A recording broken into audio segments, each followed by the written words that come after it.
Ulitin natin ha. Sabi dito, a fraction is a part of a whole.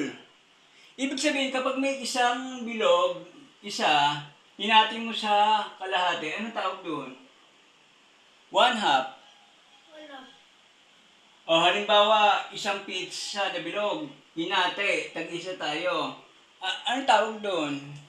Yung sa'yo, anong tawag doon? One half. O halimbawa, bumili si Tito Angki ng isang malaking tinapay, hinati ko sa dalawa. One half ang nasa iyo, at nasa Angkin din yung one half. Kaya kapag pinagsama yung dalawang one half, one, buo na yon.